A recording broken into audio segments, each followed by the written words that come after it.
Oke, assalamualaikum warahmatullahi wabarakatuh. Alhamdulillah wassalatu wassalamu ala rasulillah wa la hawla wa la quwata illa billah. Ma ba'd, kepada para jamaah salat maghrib berjamaah Masjid Jami'ul Ikhlas yang mudah-mudahan senantiasa dimuliakan oleh Allah Subhanahu wa taala. Kajian kita tentang tema yang unik ini sebenarnya lanjutan dari kajian bulan lalu tentang rusaknya iman ahli ilmu, rusaknya iman para pendeta Yahudi dan Nasrani. Dijelaskan di ayat ini bahwa rusaknya mereka karena dua. Pertama, mereka berani merubah teks kitab sucinya, bisa. Dan yang kedua, mereka juga walaupun nggak merubah teksnya tapi merubah tafsirnya. Oke. Jadi itu ya, kemarin kan pembahasan kita ini. Ya, rusaknya iman ahli ilmu. Kenapa? Dijelaskan di ayat 79 ini. Bismillahirrahmanirrahim. Fawailul lilladzina yaktubunal kitaba biaydihim thumma yaquluna hadza min indillahi liyashtaru bihi thamanan qalila fawailul lahum mimma katabat aydihim wa wailul lahum mimma yaksibun. Coba dilihat di sini Allah mengulang kata wailun sampai 3 kali. Fawailun pertama nih. Maka celakalah 1. Lagi masih ya. Tsumma yaquluna hadza min indillah liyashtaru bi tsamanin qalila. Fawailun lagi yang kedua. Maka celaka.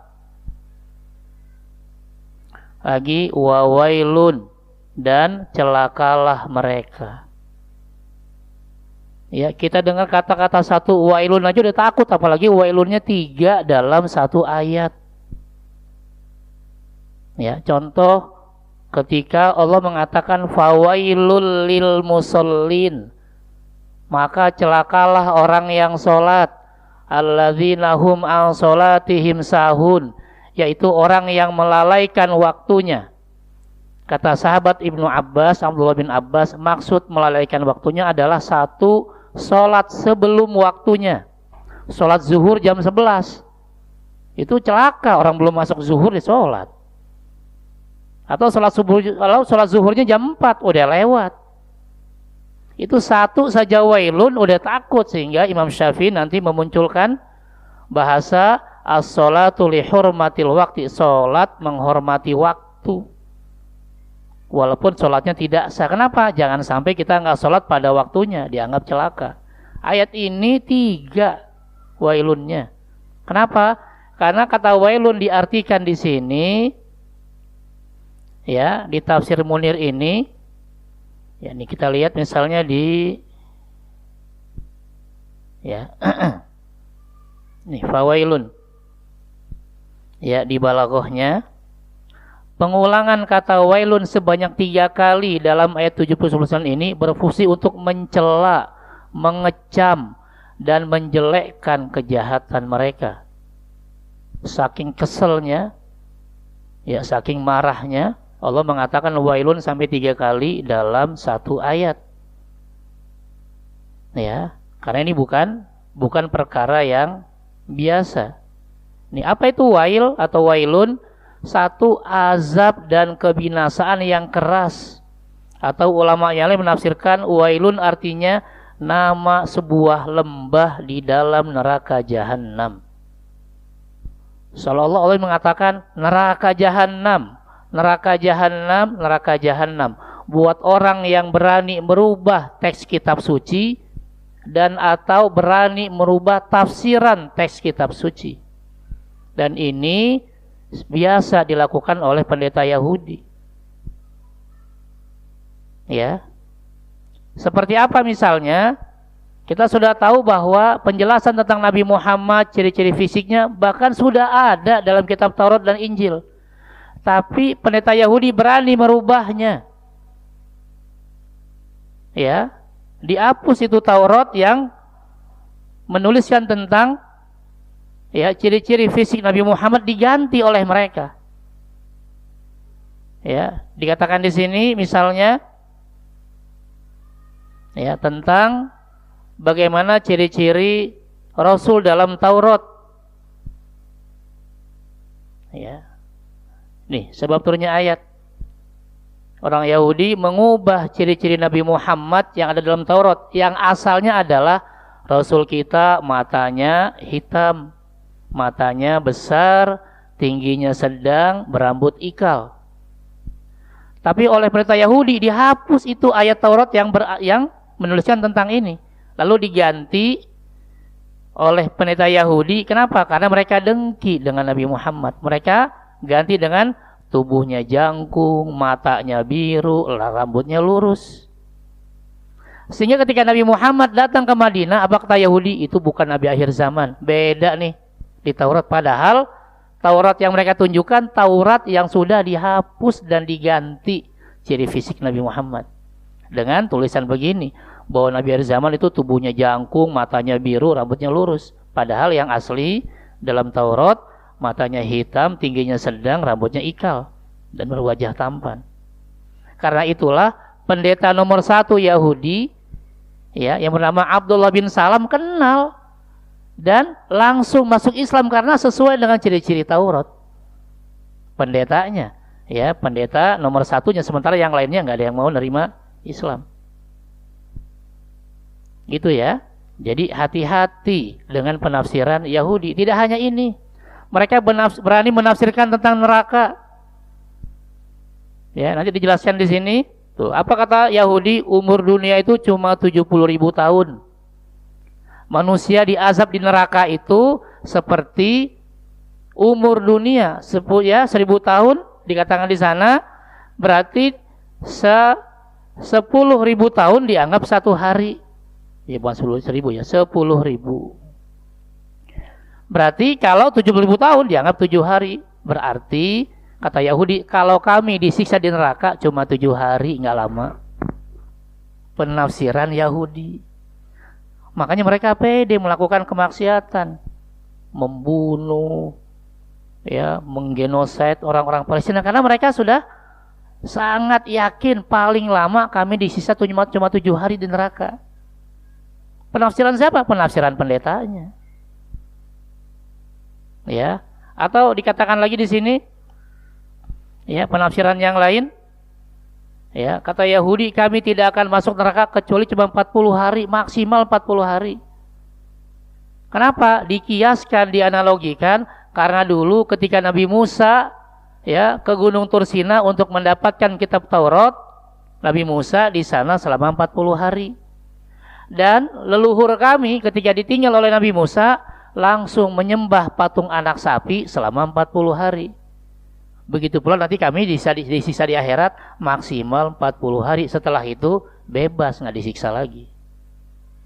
Ya, jadi udah berani merubah isi Taurat, bahkan berani juga menafsirkan Taurat sebau mereka. Apa hubungannya dengan kita? Hati-hati, kita juga jangan sampai berani menafsirkan Al-Quran semau kita kalau nggak punya ilmunya. Lebih baik kita baca dulu tafsirnya, baik tafsir berbahasa Arab maupun tafsir terjemah kalau kita memang, ya, berat untuk membaca bahasa Arabnya. Banyak ada tafsir, misalnya tafsir Al-Azhar karya Buya Hamka, tafsir Al-Misbah karya Profesor Dr. ya, siapa, Quraisy Shihab misalnya, atau tafsir terjemah dari Ibnu Katsir sampai yang terbaru tafsir Munir Profesor Dr. Wahbah Zuhaili. Sudah ada terjemahnya. Itu lebih aman kita baca. Kalau kita memang khawatir ketika membaca terjemah takut penafsirannya malah bias, kita masuk saja ke penafsiran terjemahnya. Biar pemahaman kita betul-betul pemahaman yang lengkap, tidak seperti Yahudi yang memaksakan penafsirannya, yang mengatakan bahwa mereka disiksa hanya 7 atau maksimal 40 hari. Seberat apapun dosa mereka. Sehingga di sini Allah turunkan ayatnya yang menjelaskan, bala, bukan begitu. Itu penafsiran yang salah. Man kasaba sayyi'atan wa ahatat bihi khati'atuh, barang siapa yang berbuat keburukan dan dosanya telah menenggelamkannya, nanti di tafsir dikatakan maksudnya mereka telah menjadi kafir karena menyembah patung anak sapi, ya, telah menduakan Allah, telah syirik, dilanjutkan di sini, faulaika ashabun nar, merekalah penghuni surga dan bukan 7 atau 40 hari, hum fiha khalidun. Orang-orang Yahudi ini kekal di neraka. Ya. Jadi itulah tadi judulnya, ada yang menghapus dan mengganti kitab suci, bahkan ada yang tidak menghapus tapi menafsirkannya secara serampangan. Itu juga dua-duanya salah, yang akhirnya diaminkan oleh umatnya. Padahal ketika Muhammad sudah diangkat sebagai Rasul, siapapun bisa masuk surga kalau mau menerima kerasulan Muhammad. Karena Nabi kita itu diutus untuk seluruh alam. Wa ma arsalnaka illa rahmatan lil alamin. Tidaklah Allah mengutus Nabi Muhammad kecuali sebagai rahmat bagi seluruh alam. Atau di ayat yang lain, wa ma arsalnaka illa kaffatan linnas, bahwa Allah mengutus Nabi Muhammad untuk seluruh manusia. Jadi siapapun yang tadinya ya mengimani Taurat, mengimani Zabur, Injil dan seterusnya, tapi ketemu Nabi Muhammad atau sezaman atau setelah Nabi Muhammad, mau tidak mau mereka harus beriman kepada Nabi Muhammad, barulah mereka aman dari siksa neraka. Itu ya, jadi tidak boleh serampangan kita menafsirkan, apalagi berani mengganti teks kitab suci. Kalau untuk Al-Quran nggak mungkin, karena Allah yang menjaganya. Nanti di surat Al-Hijr surat 15, ya Allah berfirman, Bismillahirrahmanirrahim, Inna nahnu nazzalna dzikra wa inna lahu lahafidhun. Kata Allah, sungguh Allah yang menurunkan Al-Quran dan Allah yang akan menjaganya. Al-Quran aman dari perubahan teks, tapi hati-hati buat orang-orang yang menafsirkannya. Kalau salah tafsir, kalau nggak ngerti atau sembarangan, khawatir justru penafsiran kita bisa membawa ke neraka. Karena Rasul yang mengatakan begitu. Apa kata Rasul? Man fassarul Qur'ana bi ra'yihi. Siapa saja yang berani menafsirkan Quran dengan akalnya saja, tanpa merujuk kepada kitab-kitab tafsir dari para ahlinya, tanpa mengetahui kaidah-kaidah tafsir, falyatabawwa maq'adahu minan nar, maka dia telah menyiapkan tempatnya di neraka. Na'udzubillah min dzalik. Ya, ini sedikit penjelasan tentang ya hati-hati ketika menafsirkan Al-Qur'an. Jangan sembarangan, jangan sembarangan. Kalau kita nggak paham, sebaiknya kita masuk ke tafsirnya langsung. Baik tafsir klasik tadi Ibnu Katsir, Tabari, Baydawi dan seterusnya, termasuk tafsir-tafsir kontemporer sekarang yang sudah banyak diterjemahkan. Itu lebih aman. Gitu ya. Wallahu a'lam. Silakan, ada pertanyaan?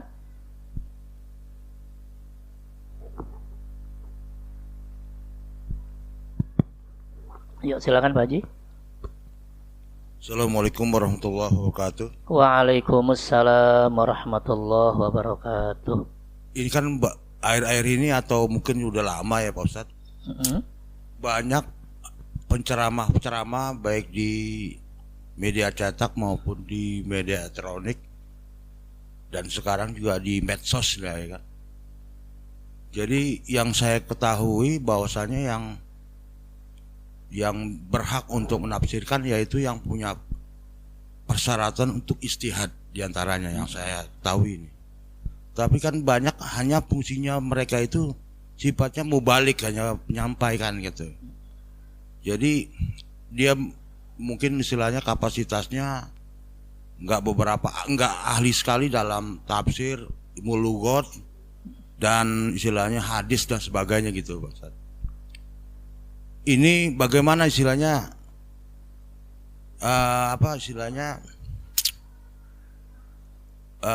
dampak maupun istilahnya buat mencerahkan istilahnya kepada publik istilah Pak Ustadz, supaya hal ini nggak terjadi gitu. Karena sekarang ini banyak juga, di antara beberapa ini ada kajian dari MUI, salah satu penceramah, tapi katanya nggak merujuk kepada ahli tafsir. Maaf, diantaranya seperti kayak Haji Saiful Karim. Nah, saya nggak tahu persis apalah mereka memang benar-benar ahli di dalam tafsirnya atau bagaimana? Itu bertentangan dengan katanya ulama dari MUI gitu Pak Ustadz. Mohon pencerahannya Pak Ustadz.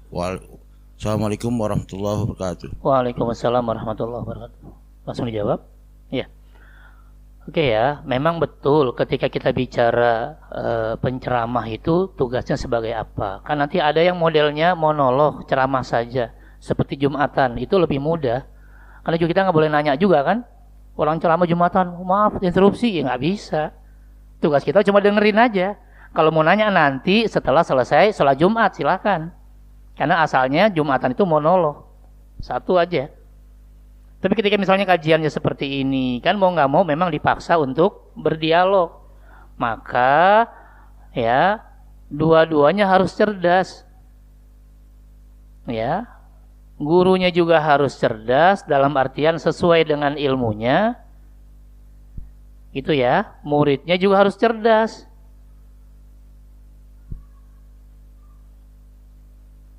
Apa tuh? Cari tahu gurunya ini backgroundnya apa. Nggak apa-apa, nggak enak Pak Ustadz. Seolah-olah saya nggak percaya. Bukan loh, ini kan coba kita sakit fisik. Ya, kita sakit secara fisik nih, datang ke dokter. Kira-kira dokternya dokter yang sesuai apa enggak? Yang sesuai. Saya sakit gigi, saya datang ke dokter mata, diterima enggak? Diterima enggak? Ya enggak. Pak dokter kan juga pernah belajar gigi juga Pak dokter. Iya, tapi saya spesialisasinya mata. Jangan dipaksa. Ya, kalau sampean sakit gigi ya ke dokter gigi. Itu ya. Jadi kalau sekarang walaupun saya belum lulus misalnya, saya sedang ngambil S3 tafsir Quran di PT IKI. Makanya saya berani ngajar tafsir. Ya, karena background saya S3 saya PT IKI walaupun belum lulus, masih nulis. Ya, walaupun sampai sebentar dicoret lagi sama dosen, coret ganti, ya wajar ya. Karena agak lama. Kalau S3 itu kita bawa judul itu sambil nulis 30 halaman. Kenapa menulis judul ini? Jadi alasannya 30 halaman. Dengan referensi setengah bahasa asing, setengah bahasa Indonesia. Jadi emang kita mau bilang judulnya ini aja udah lamanya minta ampun. Karena mikirnya kecapean. Ya, itu ya. Tapi saya merasa berhak karena saya sudah lama kuliah tafsir walaupun belum selesai. Saya juga pede ngajar fikih karena S1 saya juga fikih perbandingan mazhab misalnya. Ya LC saya fikih perbandingan mazhab, maka saya juga pede ngajar fikih walaupun tetap sambil belajar lagi. Karena udah lama lulusnya tahun 2006 gitu ya. Dan seterusnya. Jadi nggak ada masalah, tanya gurunya, maaf Pak Ustadz, Pak Guru, nih ngajar ini memang ada background ininya gitu kan. Jangan sampai nanti yang pengajarnya nggak sesuai dengan yang mau diajarkan. Satu. Yang kedua, kita tanya juga, maaf Pak Guru, ini ngajar tafsir nih pakai tafsir apa? Ya, kalau saya kan sering bilang saya pakai tafsir Munir, tulisan Profesor Dr. Wahbah Zuhail, itu tafsir utama, baru nanti tambahnya tafsir-tafsir yang lain. Karena beliau adalah ulama kontemporer. Ya, yang tafsirnya ada 17 jilid, 15 jilid tafsirnya, 2 jilid itu indeksnya. Alhamdulillah saya juga punya di rumah. Jadi kalau ada apa-apa saya bisa ngerujuk ke sana. Gitu ya. Jadi cari dulu gurunya. Sesuai enggak? Kalau enggak ya jangan dipaksa. Nah, itu butuh siapa? Butuh kecerdasan dari muridnya. Tanya aja terus. Sampai 2 kemungkinan, entah muridnya yang mundur atau gurunya yang mundur. Susah banget di al-ikhlas nanya melulu. Ya enggak apa-apa. Memang mau nggak mau, karena kan kita mau cerdas. Ya, maaf, dalam artian bukan mau dibodohi. Gitu ya. Maka dibutuhkan kecerdasan baik muridnya dengan banyak bertanya, bahkan tanya backgroundnya, tanya yang dipakai kitab apa. Termasuk juga kecerdasan gurunya, harus banyak mempersiapkan diri sebelum menjelaskan kepada jamaah. Itu ya, itu bisa meminimalisir terjadinya hal-hal ini. Ya, karena kalau nggak itu dampaknya luar biasa. Misalnya harusnya yang halal jadi haram, yang haram jadi halal, kan bahaya. Apalagi yang misalnya menjelaskan tanpa menjelaskan mazhabnya, nanti bingung. Ya, yang paling gampang misalnya, Pak Ustadz, kenapa sih saya nyentuh istri batal wudunya? Kan istri aja saya nikahi, istri aja saya tidur bareng, nggak ada masalah. Masa kenapa nyentuh jadi batal? Tinggal kita mau kajiannya kajian fikih imam siapa. Gitu ya. Oh, kalau Imam Syafi'i ya, karena Imam Syafi'i mengatakan bersentuhan adalah kulit dengan kulit. Jadi kalau nyentuhnya bukan kulitnya nggak batal. Tapi juga Imam Syafi'i menjelaskan lagi SKB-nya, yang bukan kulit adalah kuku, rambut, gigi. Jadi kalau nyentuh rambut istrinya nggak batal, nyentuh kukunya nggak batal, nyentuh giginya nggak batal. Selain itu batal. Satu. Yang kedua, yang dimaksud dengan wanita yang disentuh itu batal, kata Imam Syafi'i ada dua. Satu, wanita yang sudah balik. Berarti kalau kita gendong anak TK nggak batal. Yang kedua, menyentuh perempuan yang boleh dinikahi. Berarti kalau kita nyentuh ibu, nyentuh anak, nyentuh saudara, nyentuh ponakan, ya nyentuh bibi nggak batal, karena mereka yang haram dinikahi. Kalau kita mau pakai Imam Syafi'i. Mau pakai Imam Abu Hanifah beda lagi. Kata Imam Abu Hanifah yang batal kalau hubungan suami istri. Berarti kalau nggak hubungan suami istri nggak batal. Kata Imam Malik beda lagi. Yang batal adalah yang ada syahwatnya. Jadi walaupun nyentuhnya nggak kena kulit, kena baju, kena celana, kena peci, kena kerudung. Kalau ada syahwatnya batal, kata Imam Malik. Kata Imam Hambali, saya seperti Imam Syafi'i guru saya, tapi saya plus syahwat. Makanya ketika nanti kita umroh atau haji, tawafnya insya Allah nggak pakai mazhab Syafi'i, pindah terpaksa. Kenapa? Karena kalau pakai mazhab Syafi'i nggak kelar-kelar tawafnya, batal melulu, pasti nyenggol. Pindah kita terpaksa, boleh pindah ke mazhab Hambali karena kita nggak mungkin ketika tawaf ada syahwatnya, atau pindah ke mazhab Hanafi misalnya. Jadi kita harus jelaskan, kita detailkan. Nah itu nggak bisa kalau bukan orang-orang yang pernah belajar itu secara khusus. Gitu ya. Dan itu nggak harus terkenal, yang penting memang pernah belajar. Jadi kita bisa menjelaskan. Karena di Indonesia biasa pakai mazhab Syafi'i, berarti udah pakai Syafi'i. Apa kata Imam Syafi'i? Yang batal adalah yang boleh dinikahi. Istri kan dinikahi, berarti batal. Selesai. Kecuali kalau yang disentuh adalah rambut istrinya, gigi atau kukunya, baru nggak batal. Selesai. Ya, dengan ayat yang sama, tapi penafsirannya berbeda antar para ulama. Kok bisa? Mereka ahli bahasa, mereka juga ahli Quran, mereka juga ahli hadis. Wajar kalau mereka menafsirkan. Yang repot kalau kita yang menafsirkan, bahaya. Bukan orang Arab, nggak ngerti bahasa Arab, jangankan yang gundul, yang gondrong aja pusing, yang ada harokat aja pusing gitu ya. Jadi harus kecerdasan kita berdua nih, baik gurunya maupun muridnya untuk bertanya, gitu ya. Nah, lalu nanti apa dampaknya tadi? Dampaknya bisa ngasal, ya kan? Seperti pernah yang saya lihat juga, videonya yang ngakunya Kiai Haji Saiful Karim kan, mengatakan Al-Qari'ah itu salah, bukan hari kiamat. Tapi artinya adalah qori katanya.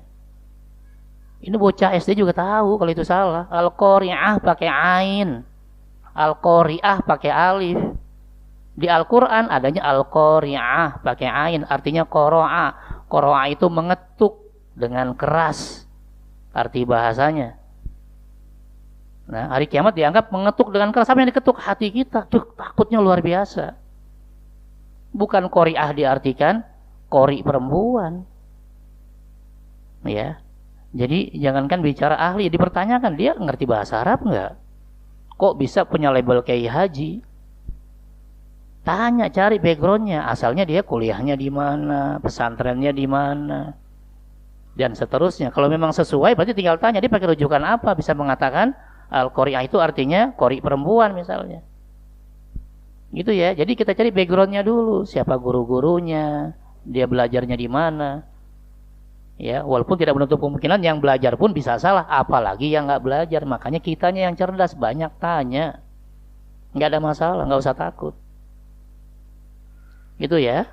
Nggak usah ada kata-kata ketersinggungan, karena kita bicara keilmuan, jangan sampai salah menafsirkan, ya. Dan saya memang belum tahu juga bahwa yang katanya Kiai Haji ini backgroundnya pasti juga belum tahu. Tapi berani sekali ya untuk menafsirkan seperti itu, bahkan masuk ke sosmed ya, luar biasa. Itu ya. Jadi hati-hati. Makanya para ulama dulu kalau mau belajar, beliau lihat dulu, ini bener nggak nih kiainya nih, ada rekomendasi nggak?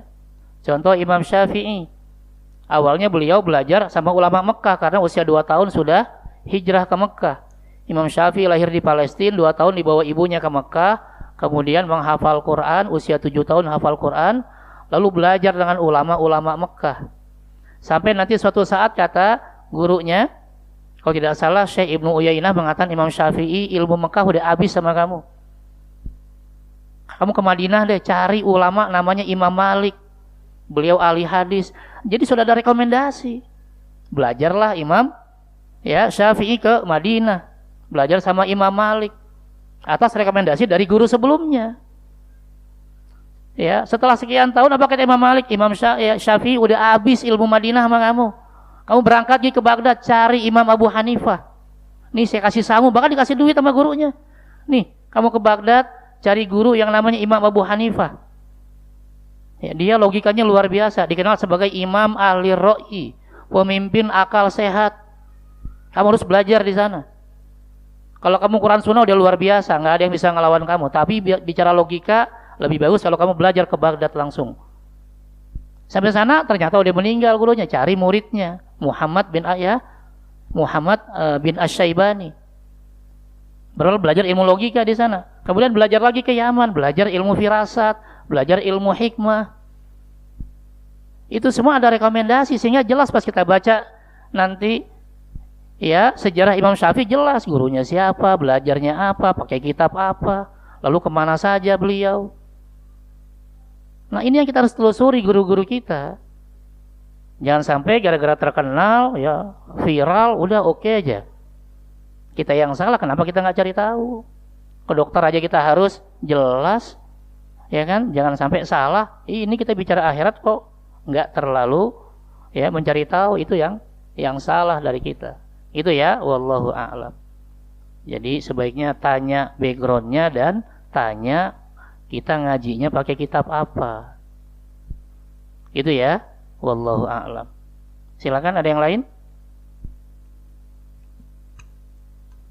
Lanjut aja. Oke, kita lanjut ya. Dan ayat terakhir dari pembahasan ini, Bismillahirrahmanirrahim, di ayat ke-82 Allah jelaskan sebaliknya. Inilah uniknya kalau Quran selalu menjelaskan dari dua sisi. Ini sisi yang salah, ini sisi yang benar. Ini sisi yang buruk, ini yang baik. Ini yang neraka, ini yang surga. Tadi sudah dijelaskan tentang neraka. Orang yang berani merubah kitab suci teksnya atau berani merubah tafsirnya serampangan, siap-siap masuk neraka. Dan sebaliknya di ayat 82, Bismillahirrahmanirrahim, walladzina amanu, dan orang-orang yang beriman. Ini yang aman. Wa amilus solihat, mengerjakan kebaikan atau amal soleh, maka merekalah penghuni surga. Dan mereka kekal di dalam surga. Jadi pilihan kita cuma dua yang Allah minta. Satu, jadi orang beriman. Dua, jadi orang yang mengerjakan kebaikan, maka dijamin surga kita. Tinggal pertanyaannya, iman itu apa? Kebaikan itu apa? Nanti kita masuk misalnya ke kitab yang lain, nanti ada bicara masalah iman. Misalnya yang saya tulis dalam kajian akidah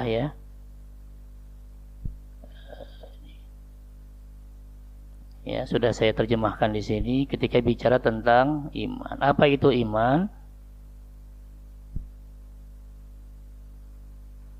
Ini poin ke-7. Apa definisi iman? Kita lihat di sini.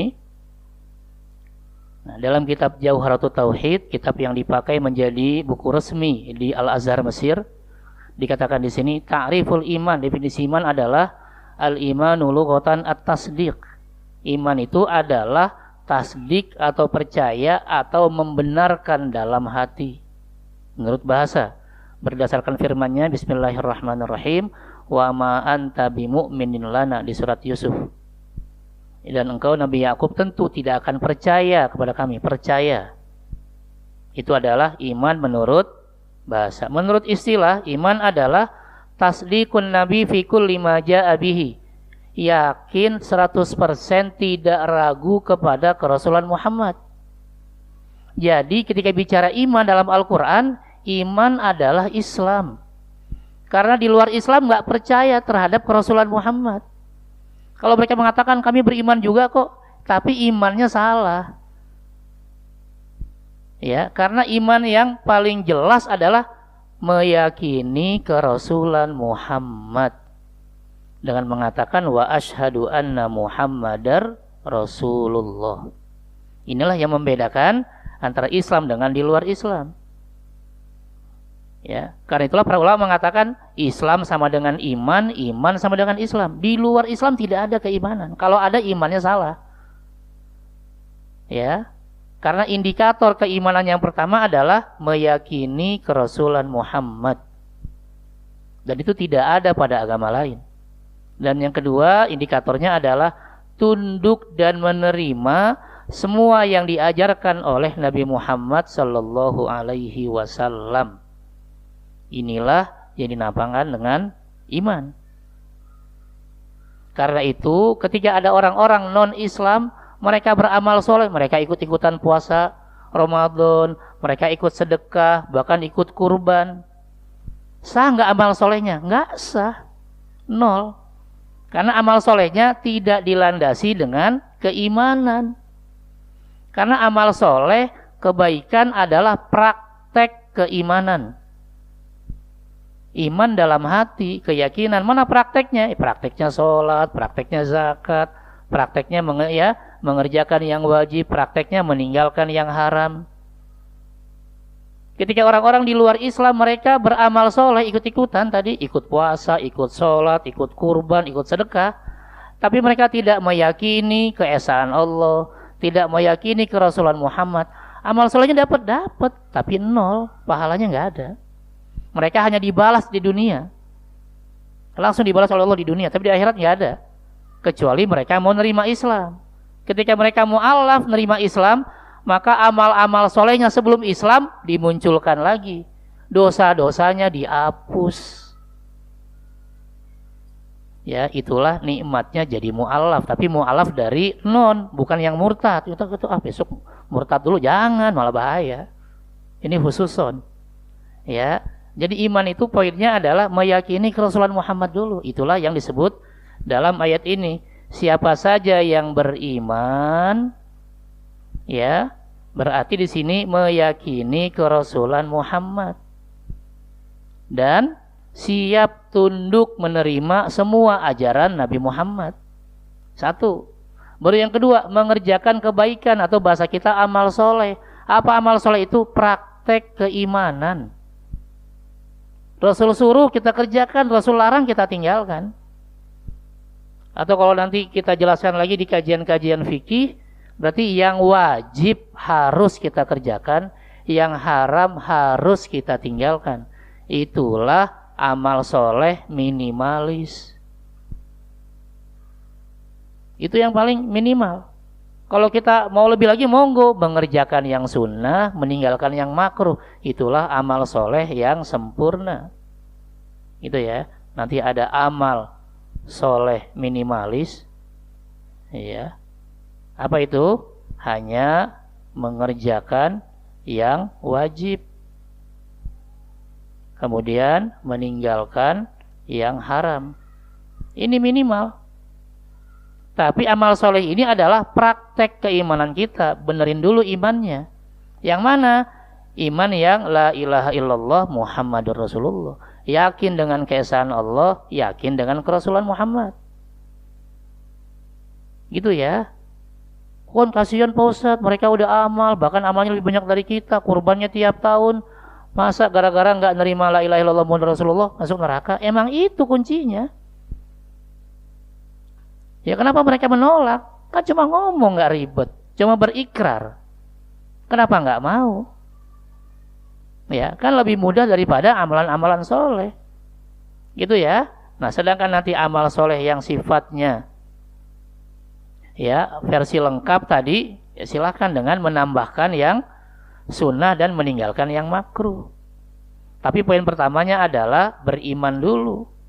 Tadi ya, dengan bahasa iman di sini adalah ya meyakini kerasulan Muhammad.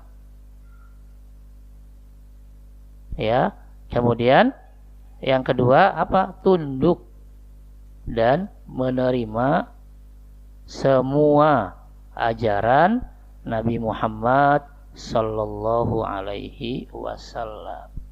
Barulah aman. Itu ya. Tapi kalau tidak diawali dari iman yang seperti ini yang bahaya. Ini yang bahaya. Gitu ya, itu secara sederhana. Makanya yang diminta oleh Allah buat kita bisa mudah masuk surga dan kekal di surga cuma luruskan keimanan kita dengan la ilaha illallah Muhammadur Rasulullah, kemudian mulai mengerjakan yang wajib, meninggalkan yang haram. Itu saja. Itu udah minimalis. Tinggal kalau mau nambah silakan nanti nambah yang sunnah. Memang boleh Pak Ustadz kita cuma ambil yang wajib? Boleh. Karena ada hadisnya nanti di hadis arba'in.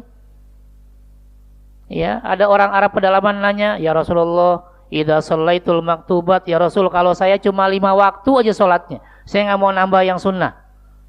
Wa sumtu Ramadan, saya puasanya Ramadan aja nggak mau nambah yang sunnah. Wa ahlaltul halal, saya hanya mengerjakan yang halal. Wa haramtul haram, dan saya betul-betul meninggalkan yang haram. A'adkhulul jannah, saya masuk surga nggak?" Bayangin, udah dia nawar, dia minta surga lagi. Apa kata Rasul? Naam, iya. Ya, karena itulah tadi, nggak apa-apa kita, ya, nggak fokus sama yang sunnah, nggak fokus sama yang makruh. Yang penting yang wajib jangan ditinggal.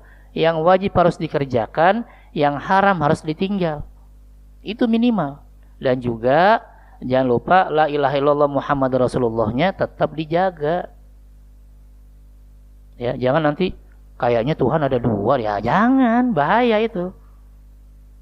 Ya, kayaknya Muhammad bukan Rasul, jangan, itu bahaya. Itu nggak boleh. Ya, tidak boleh keyakinan itu 99%-nya nggak boleh, harus 100%. Itu tadi di sini dijelaskan bahwa keyakinan kita 100%, yakin 100%, tidak ragu kepada kerasulan Muhammad. Ya, gimana biar kita nggak ragu? Ya silakan baca sejarah Nabi.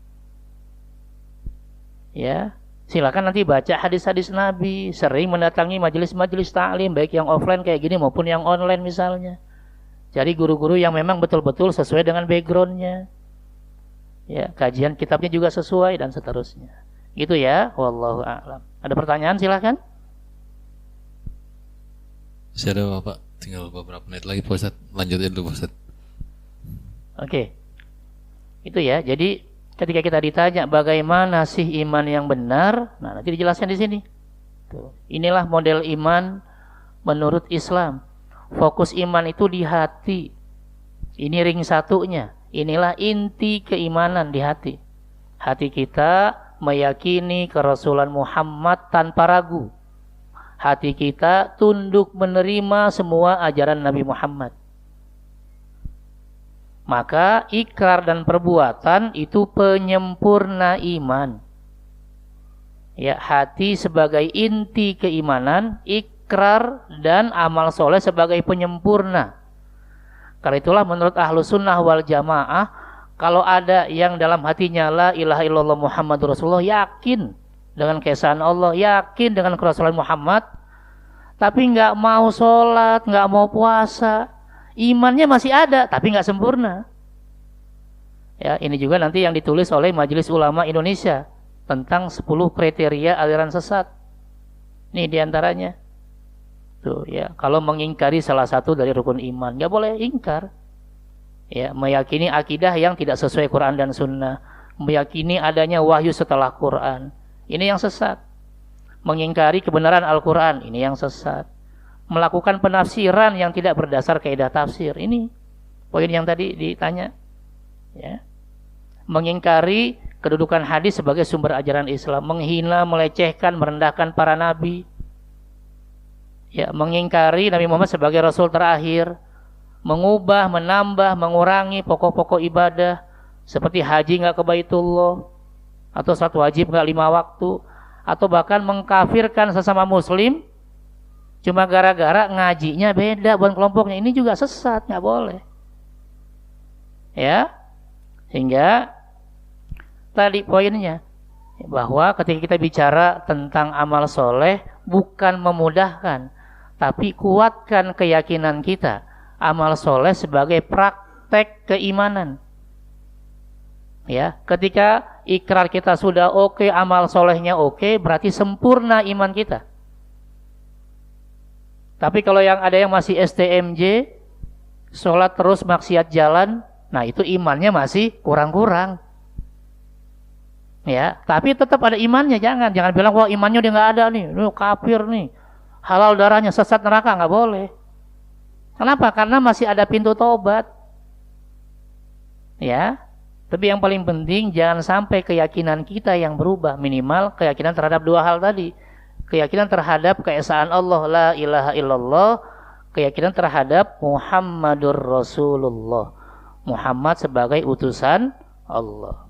Wallahu a'lam. Oke? Cukup? Iya, ada pertanyaan silakan.